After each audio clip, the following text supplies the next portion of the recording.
there.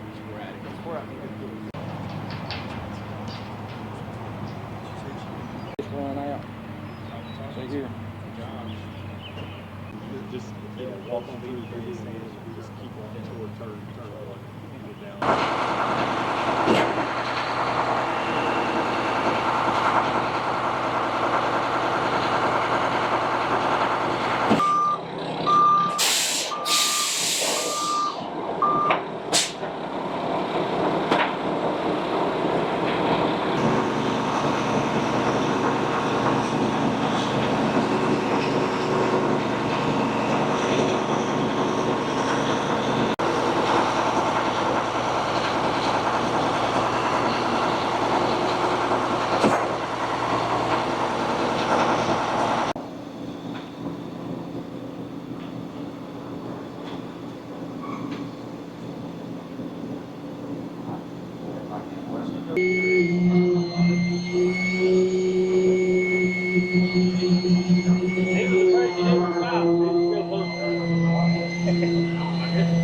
Yeah, it's gonna be off.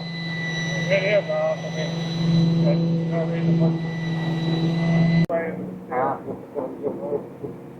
Be nice with you.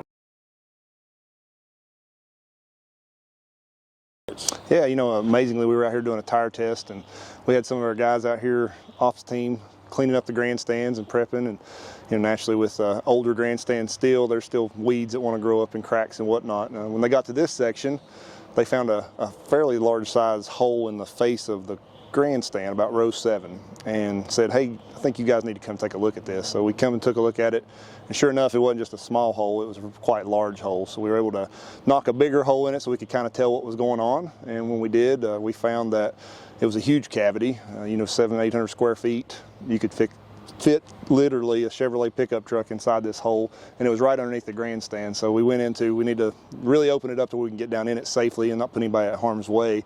Once we got that piece taken off and we were able to get in there and really take a hard look at it and a hard dive at what was going on.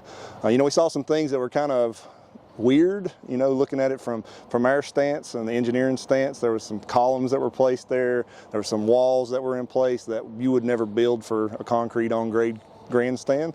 So it kind of made us think of some of the stories that we've heard in the past, and you know, some of that folklore, if you want to call it that, that there was some things that could point to that it was very plausible that there could be something more to this hole than just, you know, it was a big hole that just developed over time or whatnot. So once we finished that and got into those things, we knew we really got to race to the race, right? We've got to make sure we get this seized back up and safe backed up for the fans to be able to come out, because these are great seats. This is one of the best spots to sit at for the race.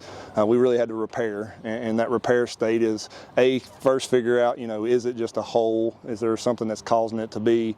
And we didn't find any sinkholes, as people call them, that you're familiar with seeing on the news, where the bottom falls out and houses fall in. We didn't find anything like that. We were able to test it with some water and things of that nature, and we knew at that point we had to fill it back up with something that was going to be sustainable. Being in such a weird place and such a weird shape, you can't just throw rock or dirt back in and get compaction, so concrete's your best option. So we started filling back up with concrete, and we'll continue to do that till we get it backfilled. We had to analyze and make sure how big did it go, because naturally we don't want to put anybody underneath a structure that's not supported, that we can tell it's not supported. So we had to do some holes and drill some holes and test and throw cameras down in there that we could run in the holes safely to keep people safe, to see how far the extent was. And like I said, it spans, you know, literally, I think the biggest spot's about 150 feet left to right.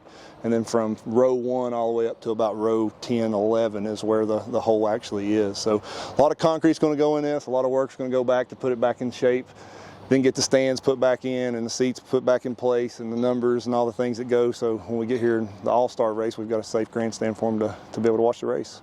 You know, first of all, we want to reuse the seats that were in place. That was something that Marcus was really adamant about. Was these are the original seats that they sat on back in the days of old, and now the days of new, and we want to restore that. So making sure we put back the concrete the way that it was, so we can reutilize the seats that were here before.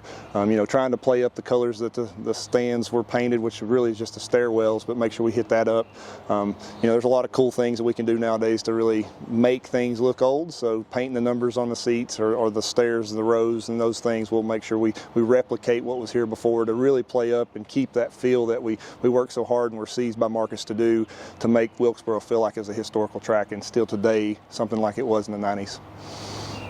Well, you know, it's hard to tell. I mean, one of those things, we look for things that were either laying or buried, so we didn't want to dig too deep into it. You know, I referenced, I think, being an archaeologist for a certain extent, but one, we don't have the time to go deep diving and really digging into things. We've got to get things put back together, but it's still plausible. I mean, like I said, there's things that are underneath there that you wouldn't see under a grandstand typically from a construction stance. Like you wouldn't see columns, you wouldn't see a wall. That makes no sense why those things are in place. Now there may be a reason that they placed that years ago, but those people aren't here to tell us those stories, and just looking at it from a common knowledge, it really doesn't make sense why they're there. So I think it's still plausible. It's still got, you know, that Mythbusters needs to come out maybe and do something on it to prove it, but I think that there is still a chance that something was there. You don't find holes like that just by chance, and you don't find columns and walls in place under grandstands by chance. So we had to move forward. We didn't get to spend an entire time really, you know, looking and digging around trying to find jars of moonshine or things of that nature. But keep in mind,